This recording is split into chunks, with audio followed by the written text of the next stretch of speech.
Bom dia, irmãos. Feliz sábado. Agora eu fiquei na dúvida se eu uso esse ou uso esse aqui. Qual que eu uso? Tá bom, vamos lá. É bom estarmos na casa do Senhor. A palavra de Deus nos diz no Salmo 133. Alegrei-me quando me disseram, vamos à casa do Senhor. Que alegria é poder estar com vocês aqui nessa manhã.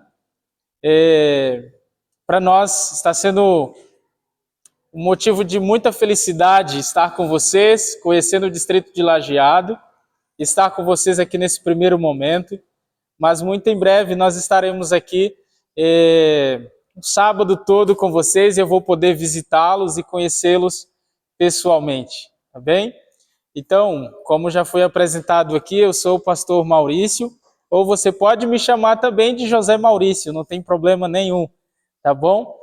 Comigo nessa manhã aqui está a minha esposa, eu quero convidá-la aqui, e a minha filha também, antes de nós cantarmos o hino dessa manhã. Vem aqui, filha, onde o papai. Minha esposa Camila, acho que eu posso chegar um pouco mais para cá, Hernani? Tá bom. A minha esposa Camila, esta é a Elisa, nós somos casados já há 12 anos, nós temos 12 anos aí de casados, casamos no ano de 2014, 21 de fevereiro de 2014.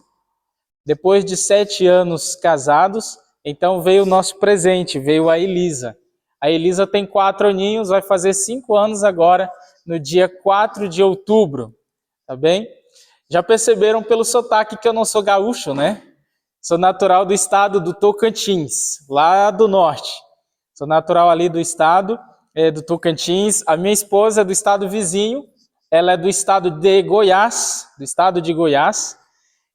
da cidade de Mineiros. É uma cidade do interior de Goiás, mas apesar do nome Mineiros, mas fica ali em Goiás.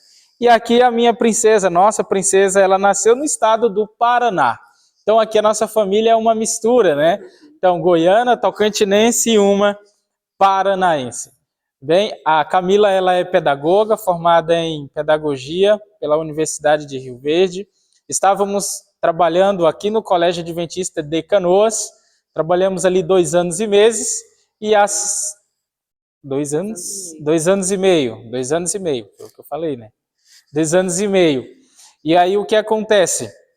Nós recebemos então a ligação do presidente, pastor Wilson Geisler, e ele nos fez então o convite, né, na verdade, ele nos disse que nós estávamos vindo agora trabalhar aqui no distrito então de Lajeado. Então para nós está sendo motivo de muita alegria poder estar vindo aqui conhecê-los. Contem conosco, a gente conta também com o apoio de vocês. Estamos motivados, temos desafios aqui para a igreja de Santa Clara. A igreja de Santa Clara está nesse processo aqui de término, né, da construção, de agora a fase de acabamento, mas estamos orando e vamos trabalhar juntos para que logo esse templo aqui ele seja então acabado, completado, e a gente tem aqui uma linda igreja, tá bom? Podem sentar lá agora, tá certo? Então, eu quero convidar você para, nesse momento, nós ficarmos de pé e cantarmos o hino agora, Jesus é melhor. Ao som da música, vamos colocar de pé e vamos cantar.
Pode ser um rei com poder.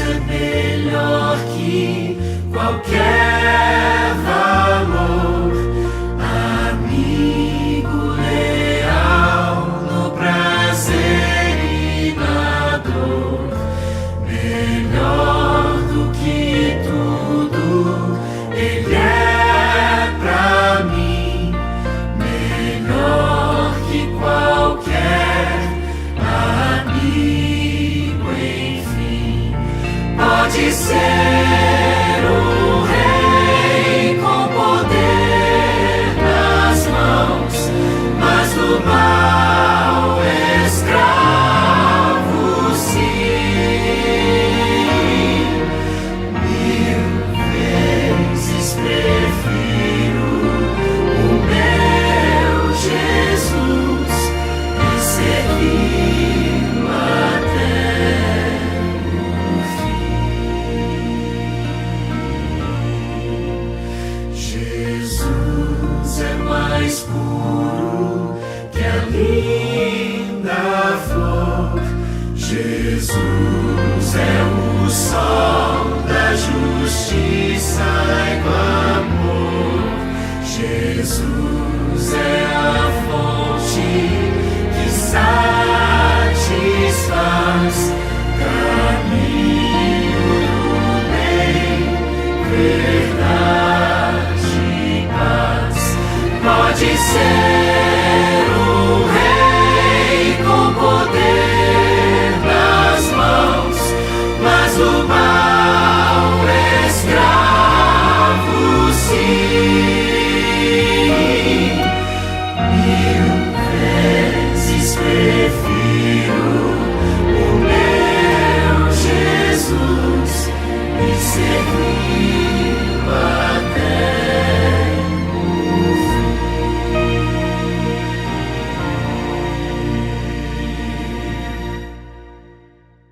Vamos orar? Senhor nosso Deus e nosso Pai, queremos agradecer a Ti pela bênção deste sábado, agradecer a Ti porque o Espírito do Senhor nos trouxe à Tua santa casa de oração.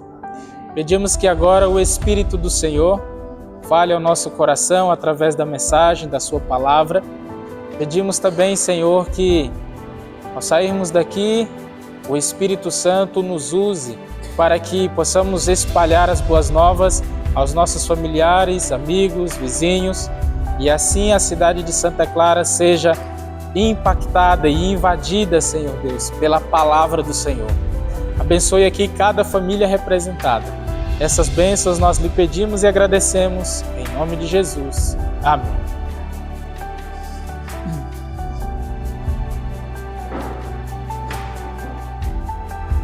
Muito bem.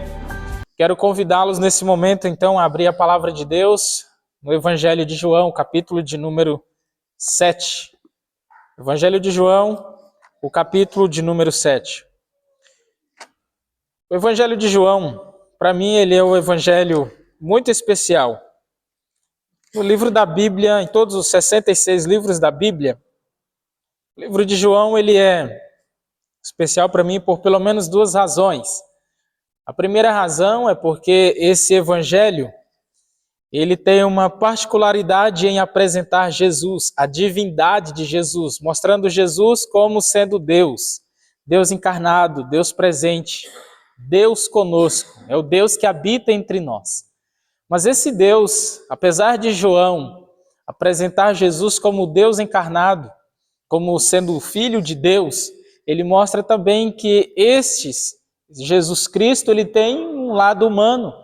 Em João 11, verso 35, quando Jesus ele vai visitar a família do seu amigo Lázaro, que estava falecido, a Bíblia diz que Jesus chorou. Chorou pelas pessoas incrédulas que estavam ali diante do túmulo, bem como ele chora também pela perda do seu amigo. Então, ou seja, Jesus, embora sendo Deus, plenamente Deus, e também sendo ser humano, ele se importa com as nossas lutas e com o nosso sofrimento. Então aqui já temos uma grande lição. A primeira delas é: Jesus se preocupa com as minhas lutas, com as minhas dores. E a segunda razão pela qual eu gosto do Evangelho de João é que João, quando ele foi chamado para ser discípulo de Jesus, ele era um jovem, provavelmente entre 17 a 19 anos. Ele era ainda um adolescente, estava saindo da adolescência, né? E ele e o seu irmão receberam um apelido por Jesus, de Boanerges, que significa o quê? Filhos do trovão. Eram meninos de personalidade forte, né? De uma personalidade explosiva, né? Como diz aqui no Rio Grande do Sul, era faca na bota. Eram assim. Mas no final da sua vida, João agora ele é conhecido não mais como filho do trovão, mas ele agora é conhecido como discípulo do amor. Ele se dirige à igreja de Deus como amados, como filhinhos meus, palavras carinhosas. O que aconteceu, pastor, com a vida de João? Uma transformação. João contemplou o Salvador e a sua vida foi transformada pela graça de Deus. E se a graça de Jesus transformou a vida de João, também pode transformar a minha e a sua. Amém? Você crê nisso? Eu creio. Vamos ler o relato bíblico. João 7, verso de número 37. Acompanhe aí. João 7, a partir do verso de número 37. Diz assim o texto bíblico, na minha versão. No último dia, o grande dia da festa, levantou-se Jesus e exclamou: se alguém tem sede, venha a mim e beba. Quem crê em mim, como diz a Escritura, do seu interior fluirão rios de água viva. Isto ele disse com respeito ao Espírito que haviam de receber os que nele crescem, pois o Espírito até aquele momento não fora dado, porque Jesus não havia sido ainda glorificado. Então os que dentre o povo tinham ouvido estas palavras diziam: este é verdadeiramente o profeta. Outros diziam: ele é o Cristo. Outros, porém, perguntavam: porventura o Cristo virá da Galileia? Não diz a Escritura que o Cristo vem da descendência de Davi e da aldeia de Belém, de onde era Davi? Assim houve uma dissensão entre o povo por causa dele. Alguns dentre eles queriam prendê-lo, mas ninguém lhe pôs as mãos. Vamos parar aqui nessa parte do relato. Você sabe que a água ela é um elemento fundamental para a nossa sobrevivência. Sem a comida, você consegue viver por algumas boas semanas. Sem a água, você consegue viver apenas por alguns dias, porque ela é vital para nós. O nosso planeta, por exemplo, ele é conhecido como o planeta água, não é? Recentemente eu estava lendo uma matéria que mostra que aqui o nosso planeta, ele tem mais água do que propriamente terra seca, né? O nosso corpo, por exemplo, o corpo de um homem adulto, ele é formado de 70% de água. O corpo de uma mulher já é formado, aí varia, entre 50% a 55% de água. E quando a pessoa já é mais idosa, né, essa quantidade ela pode ser menor. Então veja, a água ela é fundamental para a nossa sobrevivência. Recentemente a Organização das Nações Unidas emitiu, né, uma nota, mandou uma informação aí, publicou uma informação alertando sobre a falência global da água. Algumas regiões do planeta já sem água potável. Aqui mesmo no Brasil, algumas regiões, Nordeste, alguns locais no Norte, né, tem extrema dificuldade, Sudeste também, tem dificuldade em relação à questão da água. Então a água ela é fundamental para nós, para a nossa sobrevivência. Mas a água que eu quero falar com você nessa manhã, não é essa água que eu e você tomamos e logo depois a gente já sente sede. Não. A água que eu quero falar com você nesta manhã, ela excede ou ela ultrapassa a compreensão justamente desta água que eu e você tomamos, saciamos nossa sede e logo depois a gente já está com sede novamente. O texto que nós acabamos de ler fala sobre água viva. Que água é essa, pastor? Se você volta, por exemplo, no capítulo 4, Jesus Cristo ele vai oferecer à mulher samaritana a água da vida, ou a água, né, água viva também para ela. Que água é essa? Bom, o capítulo 7 do Evangelho de João, ele traz para nós uma reflexão e ao mesmo tempo ele também causa no leitor, ele traz para mim, para você, além dessa reflexão, ele causa em mim e em você algo muito importante, uma alerta para mim e para você. E que alerta é esta? Nós vamos descobrir ao longo dessa mensagem. Mas para a gente entender esse capítulo, a gente precisa ver o que está acontecendo aqui em João capítulo 7. João 7 está acontecendo uma festa dos tabernáculos. Nosso Deus é um Deus que gosta de festejar também. Tanto que quando nós chegarmos no céu, a primeira coisa que a gente vai ter? A ceia das bodas do Cordeiro. A gente vai ter uma grande festa com uma longa mesa, diz Ellen White. Essa mesa parece ser interminável. E eu e você vamos sentar assim na nossa cadeira, já está preparada, e ela diz que nós vamos olhar assim para o lado onde está Jesus, e por mais que a gente esteja a quilômetros dele, vai ser como se ele estivesse bem pertinho de nós. Então, nosso Deus, ele gosta de festejar. E Deus estabeleceu 7 festas no calendário judaico, no calendário religioso dos judeus.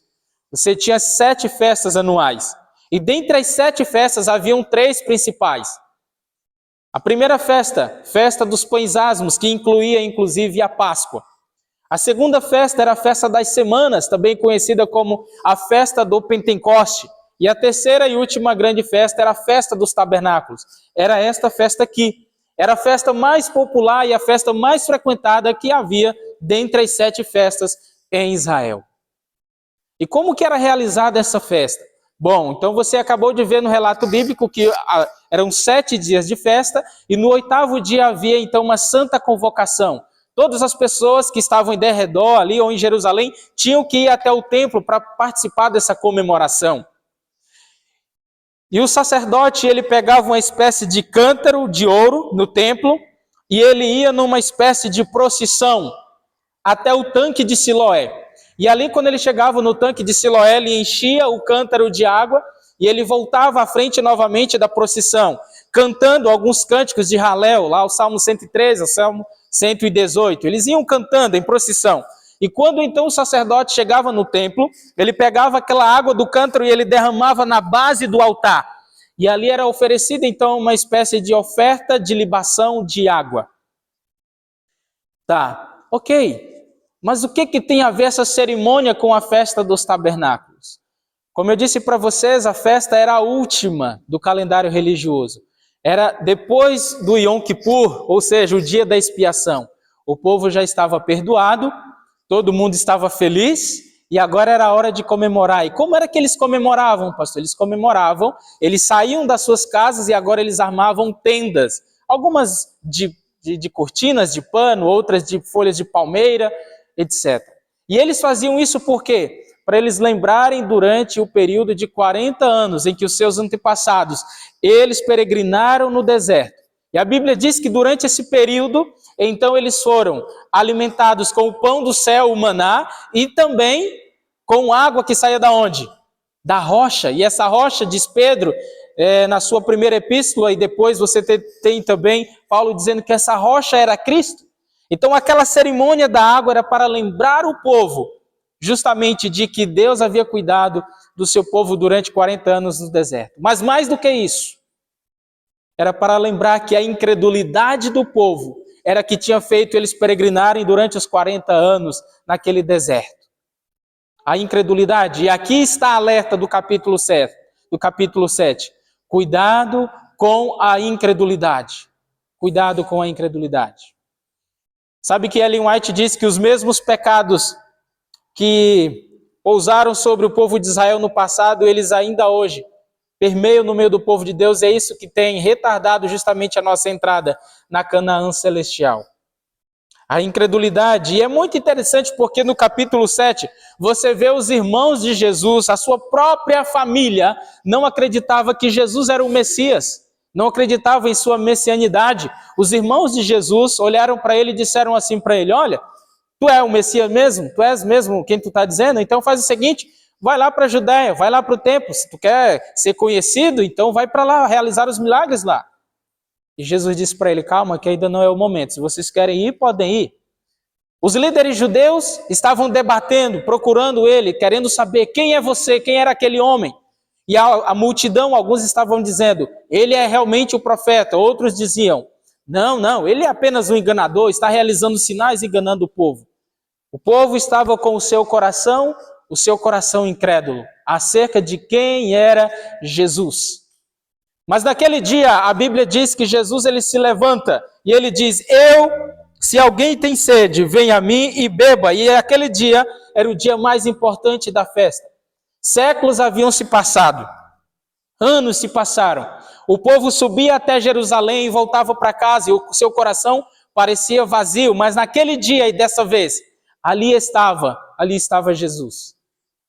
Ali estava aquele que era a razão daquela festa, o motivo daquela cerimônia, mas o coração do povo, assim como os seus antepassados, continuava endurecido, continuava justamente agora um coração duro. E aí Jesus ele se levanta e ele traz essa afirmação para o povo: se alguém tem sede, venha a mim e beba. O problema é que o povo, alguns dentre o povo, não quiseram tomar desta água, incrédulos acerca de quem era Jesus. Será que nessa manhã, talvez eu e você não estejamos passando por algum momento também de dificuldade na nossa vida e a gente está agindo assim como o povo de Israel, com incredulidade? Sabe, irmãos, às vezes nós carregamos fardos, às vezes nós estamos nos frustrando, sabe por quê? Porque às vezes nós não cremos que Deus pode fazer aquilo que Ele quer fazer na nossa vida. Às vezes nós olhamos para alguma pessoa, algum irmão que foi curado de uma determinada doença, que Deus resolveu um determinado problema e a gente pensa assim, será que Deus ele se importa comigo também a ponto de me curar? Ou curar o meu filho, ou curar o ciclano lá por quem eu estou orando? Às vezes a gente pensa assim, será que Deus ele pode fazer isso? Cuidado com a incredulidade. Irmãos, antes de vir para cá, eu frequentava a Igreja Central de Canoas. E ali na Igreja Central de Canoas eu conheci a irmã Luciana. A irmã Luciana, ela orou durante, se eu não estiver confundindo o nome dela aqui com o nome do marido ali, mas essa irmã, ela orou pelo seu marido durante 33 anos. E eu tive a oportunidade de fazer o voto batismal do marido daquela irmã. E durante o momento em que eu estava olhando para ele e fazendo ali o voto batismal dele, eu fiquei pensando, eu tenho 35 anos, acabei de completar agora, dia 1º de junho, mas eu fiquei olhando para aquele irmão e eu fiquei pensando, antes de eu nascer, aquela irmã já estava orando pela conversão do seu marido. 33 anos. Há quanto tempo, quem sabe, você está orando pela conversão de alguém da sua família? Talvez da sua esposa, do seu esposo, dos seus filhos. Quem sabe você está aqui nessa manhã com essa roupa bonita e elegante que você está usando, mas só Deus sabe os dilemas que você está passando. E eu pergunto para você, você crê que Deus ele pode resolver o seu problema? Ou você acha que Deus ele pode apenas resolver o problema dos outros e não o seu problema? A Bíblia nos diz no Evangelho de Mateus que aquilo que é impossível para os homens é possível para quem? É possível para Deus. Mas ali estava o povo incrédulo e bem diante dos olhos dele estava Jesus, a resposta para os seus problemas. Mas eles estavam céticos, incrédulos em relação a quem era Jesus. Eles estavam mais apegados às tradições e cerimônias do que realmente a quem aquilo significava, aquilo a quem apontava. Corações vazios da presença de Jesus. Alguns estavam cansados, alguns já estavam exaustos, fora de casa, longe de casa, alguns pensando justamente no seu trabalho, quem sabe? Mas ali estava Jesus oferecendo para eles a solução para os seus problemas. Há um escritor que diz, um escritor chamado Fyodor Dostoiévski, ele tem uma frase que ele diz o seguinte: há no coração humano um vazio do tamanho de Deus. Salomão, ele diz em Eclesiastes 3:11, que Deus colocou a eternidade no coração do homem. Portanto, se existe um vazio no coração do homem, e se somente algo que é eterno pode preencher esse vazio, logo eu chego à conclusão de que somente Jesus Cristo, somente Deus, é quem pode preencher o meu coração, a minha vida. E é por isso que Jesus ele se levanta e diz: se alguém tem sede, venha a mim e beba. E esse convite, ele é um convite maravilhoso. Você já percebeu como de Gênesis a Apocalipse, Jesus Cristo ele está sempre nos convidando? Sempre está nos convidando. A 13ª lição do trimestre passado foi justamente um convite de Jesus para irmos até Ele, bebermos da água da vida. Foi isso que nós estudamos. E esse convite que Jesus Cristo ele nos faz é o convite da paz. Esse convite é para todo ser humano, é o convite da graça, o convite do perdão, é o convite do amor e é também o convite da salvação. Os judeus eles achavam que a solução para os seus problemas estava no templo, porque em Ezequiel 47, do verso de número 1 ao verso 12, você tem ali uma profecia que apontava que do templo sairiam, então agora mananciais de água viva, e então agora a terra seria abundante, seria saciada com as águas que sairiam do templo. Mas ali estava alguém que era a razão do templo existir, alguém que era maior que o templo, e era quem? Era Jesus. Ele era a solução para aquelas pessoas, ele era a salvação, e era por isso que ele estava ali oferecendo água viva para aquelas famílias, para aquelas pessoas. Jesus, ele é capaz de suprir cada aspiração, cada necessidade. Ele é capaz, ele é o único. Recentemente não, já tem um tempo aí, cerca de 1 ano e meio atrás, no interior do estado de Goiás, na cidade de Itumbiara, Goiás, o genro do prefeito ali da cidade, um certo dia, chegou na sua casa um pacote misterioso com algumas fotos, e dentro dessas fotos tinham então ali imagens da sua esposa que estava tendo um caso extraconjugal. Aquele senhor então foi até aos seus filhos, pegou os filhos, levou para dentro do quarto onde tinha ali uma arma, atentou contra a sua vida e contra a vida dos seus filhos. Tirou a vida dos filhos, tirou a sua própria vida. Meu irmão, deixa eu dizer uma coisa para você. O mundo aí fora está achando que a solução para os seus problemas está em dinheiro. Achando que a solução dos seus problemas está em balada, em festa, em casos extraconjugais. Não está aí. Eu preciso dizer isso para você: se o seu casamento está mal, não é um caso extraconjugal que vai resolvê-lo. Não é. Se você está frustrado com alguma coisa na sua vida, não é um vício que vai resolver isso também. Não é.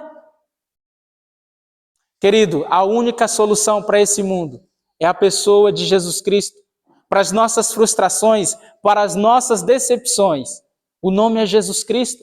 Ele é quem oferece água viva, é Ele quem oferece para mim e para você as respostas, é Ele quem oferece para mim e para você a solução para os nossos dilemas, para os nossos problemas, e é por isso que Ele diz: quem tem sede, vem a mim e beba, Esse convite, ou esse alguém, pode ser o pobre, pode ser o rico, pode ser o ateu, pode ser o cético, o agnóstico, o feiticeiro, o descrente. Esse alguém pode ser um homem, uma mulher, um pobre, um rico, um analfabeto, tanto quanto um doutor bem letrado. Esse alguém pode ser alguém que nasceu na igreja, mas que ainda não nasceu de novo, que não teve a vida transformada. E é por isso que Jesus diz: se alguém tem sede, venha a mim e beba. Esse é o convite de Jesus. Esse convite é para mim, é para você, é para qualquer pessoa aqui de Santa Clara. Para todos nós. É por isso que ele diz: se alguém, e esse alguém pode ser eu e pode ser você também. Eu quero ir para o final dessa mensagem e eu quero pensar agora com você justamente ali no que Jesus ele diz acerca do Espírito Santo e na dissensão que acontece entre o povo a partir do verso de número 40.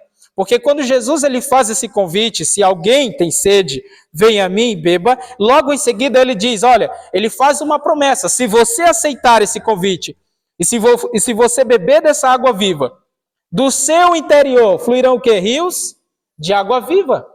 E quem é essa água viva? Ele diz assim, isto ele disse com respeito ao Espírito que haviam de receber os que nele crescem, pois o Espírito até aquele momento não fora dado, porque Jesus não havia sido ainda glorificado. Jesus estava se referindo ao Espírito Santo aqui. A água viva, aquele que traz para mim e para você saciedade, pureza, limpeza, refrigério na nossa vida. Quando o Espírito Santo entra na nossa vida, ele transforma o nosso ser interior. É impossível uma pessoa que está cheia do Espírito Santo e com Jesus na sua vida permanecer a mesma pessoa. E eu tenho 35 anos de idade. Alguns de vocês já têm mais cabelos brancos do que eu. Nos meus últimos 2 anos e meio na escola, aí os meus cabelos foram ficando mais brancos. Foram ficando mais brancos. Alguns de vocês têm mais idade do que eu, mas sabe, irmãos, no pouco tempo de vida que eu tenho, mas na experiência que já tenho dentro da igreja, eu tenho escutado alguns irmãos que muitas vezes se levantam, às vezes em rodas de conversa, às vezes em comissão e dizem, eu sou assim mesmo, eu falo assim, eu sou assim, eu vou ser sempre assim. Não existe isso na vida de um cristão, pois a Bíblia diz que quando o Espírito Santo, que é a água da vida, ele entra em nós, ele faz uma transformação, ele nos limpa, ele nos purifica, ele muda a nossa vida. E é por isso que Jesus Cristo aqui, ele promete, olha, se você beber dessa água, algo maravilhoso vai acontecer na sua vida. Se buscamos satisfação para a nossa sede espiritual, é a Jesus, irmãos, que nós devemos ir. Somente Jesus satisfará a nossa sede, proporcionando alívio à nossa mente cansada, proporcionando descanso ao coração fatigado e trazendo esperança para a vida, para uma vida sem perspectiva. Somente Jesus. Somente Ele pode fazer isso. Tá bom, pastor, mas eu não entendi aqui. Quem é a água? É o Espírito Santo ou é Jesus?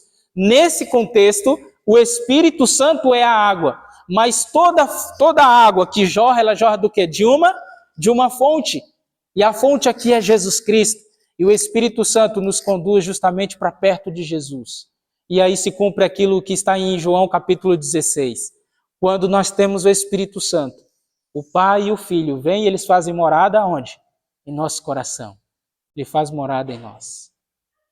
Essa é a nossa maior e mais urgente necessidade. É por isso que Ellen White diz que essa é a maior e mais urgente necessidade da igreja. É do Espírito Santo. É do Espírito Santo. Então, o final do relato diz que houve uma dissensão entre o povo. Uns diziam que ele era o Cristo. E outros diziam, não, ele não é o Cristo, porque como é que ele vai vir da Galileia? Outros diziam, mas o Cristo vai vir da aldeia de Belém, de onde era Davi. E houve uma disputa entre eles.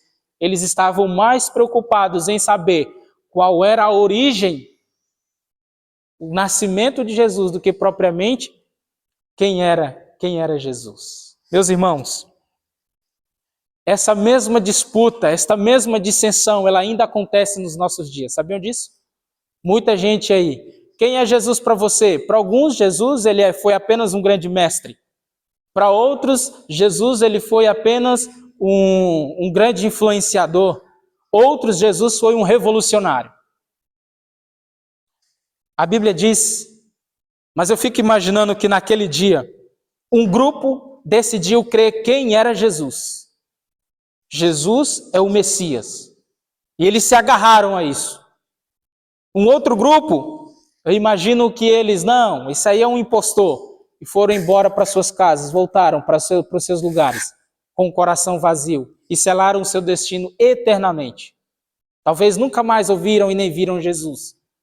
Os líderes judeus continuaram apegados com as suas tradições, com as suas filosofias, com seus engodos para lá. E, inclusive, até amaldiçoaram a multidão, dizendo, elas são malditas, não conhecem as Escrituras, não sabem quem são, quem ele é. Mas teve um grupo dentre os que João cita no capítulo de número 7, que eu chamo ele de o grupo dos improváveis, que são os guardas do templo. Esses homens, eles no início do capítulo, eles são mandados ir prender Jesus. Mas quando eles chegam para prender Jesus, eles ficam ali extasiados ouvindo Jesus pregar. E enquanto eles estão pregando ali, está tudo isso acontecendo. Jesus termina de pregar e eles voltam para o templo. E quando eles chegam diante dos líderes, os líderes perguntam, daí, cadê o homem?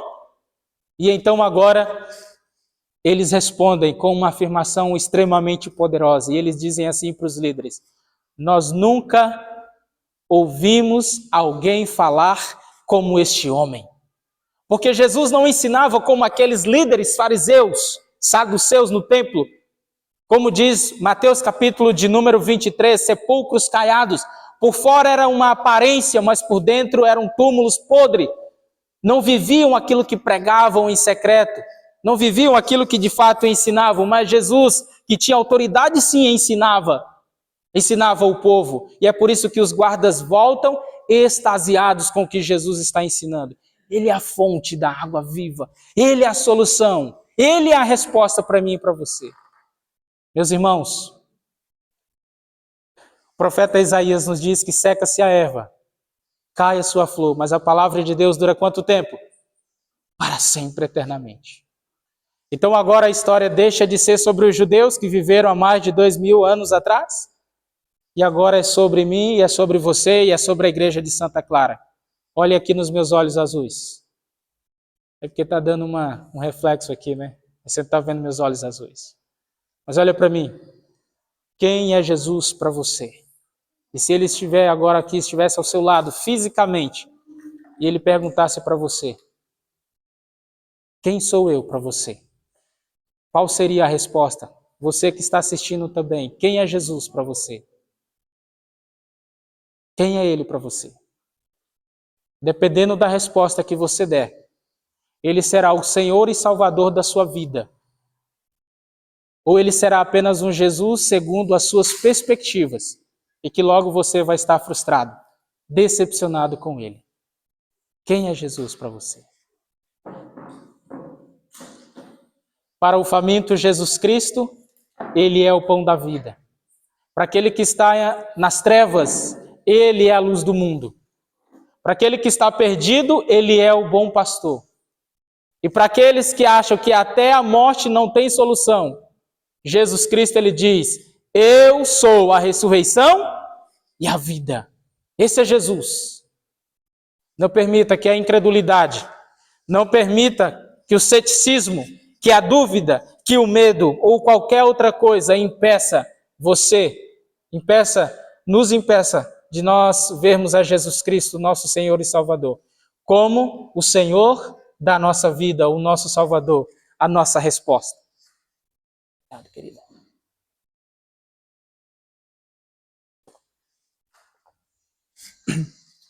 Diante disso, o meu apelo para você nessa manhã não resta senão perguntar quantos de vocês nessa manhã, não para o pastor Maurício, mas para Jesus, querem dizer: Jesus, dá-me dessa água, pois eu quero beber da água viva. Eu quero beber desta água para que de mim jorre rios de água viva, que de mim jorre água para a vida de outras pessoas. Tem alguém nessa manhã? Deixa eu ver as mãos. Amém, louvado seja Deus. Então eu quero cantar com você nesse momento o hino Vinde as Águas. Ao som da música, eu quero que você se coloque de pé e nós vamos cantar juntos. Vinde as águas.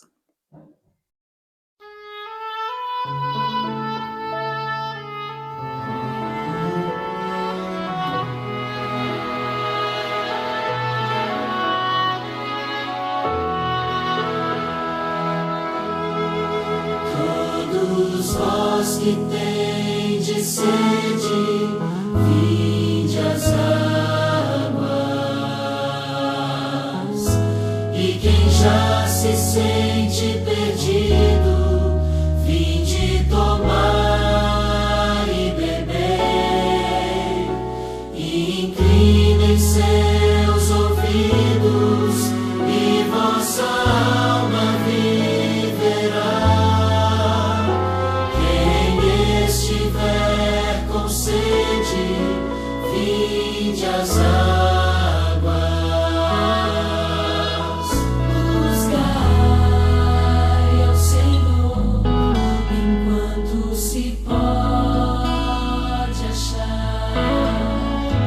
Invocai o seu nome enquanto perto ele está. Deixa o ímpio seu caminho, deixa o homem seus pensamentos maus e volte pro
Vamos orar?